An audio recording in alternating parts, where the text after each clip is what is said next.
tjetër e lartë në përfaqësimin ton në Ballkan dhe në Evropë. Dita e sotme është ditë për kujtimi për të gjithë ata burra, gra e fëmijë që flijuan shumë çka e gjithçka për Republikën e Kosovës. Aktivistët e luftëtarët që u përpoqën për jetësimin e Republikës, së paku që nga viti 1968 e këtej, ndoshta nuk kanë pasur të gjithë të njëjtin përftyrim e vizion se si do të ishte Republika, por ata kishin të njëjtën dëshirë për liri. Republika në radhë të parë është institucion i lirisë, shprehje e sovranitetit mjet për zhvillim. Prandaj, kur vjen fjala te Republika dhe sovraniteti, ne nuk mund të lëshojmë pe, sepse nuk bëjmë dot kompromis me lirinë dhe me zhvillimin.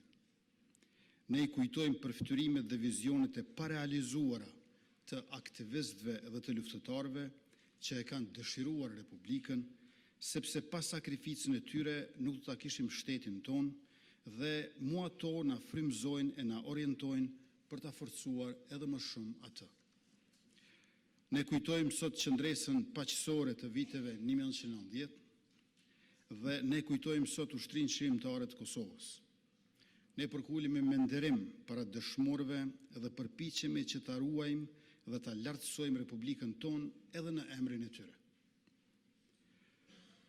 Ndërsa kujtojmë datën e shpalljes së Republikës, brengosemi që krerë të ushtrisë shqiptare të Kosovës e të Republikës Kosovës po akuzohen padrejtësisht sepse ata guxuan të marrin armët për liri kundër shtypjes një shekullore dhe kundër një regjimi gjenocidal. Akuzat e prokurorisë speciale në Hag për krime kundër njerëzimit nuk qëndrojnë. Ato nuk marrin parasysh kontekstin historik e politik të luftës sonë shërimtare, së cilës ja detyrojmë lirinë e sotme. Krime kundër njerëzimit ndaj popullatës civile shqiptare ka kryer Serbia e Miloševićit. Kërcënim për përsëritjen e tyre është sot Serbia e Vučićit. Barazimi mes krerëve tuçekës dhe një regjimi gjenocidal është i paqëndrueshëm dhe i papranueshëm për ne. Të nderuar të pranishëm, Republika nuk lëshon pe kur është çështje e sovranitetit shtetëror, integritetit territorial dhe demokracisë popullore. Demokracia është edhe burim, edhe shprehje e sovranitetit Kosovës, ku përveç shqiptarëve, kushtetuta jonë njeh serbët, turqit, bosnjakët, romët, ashkalit, egjiptianët, goranët.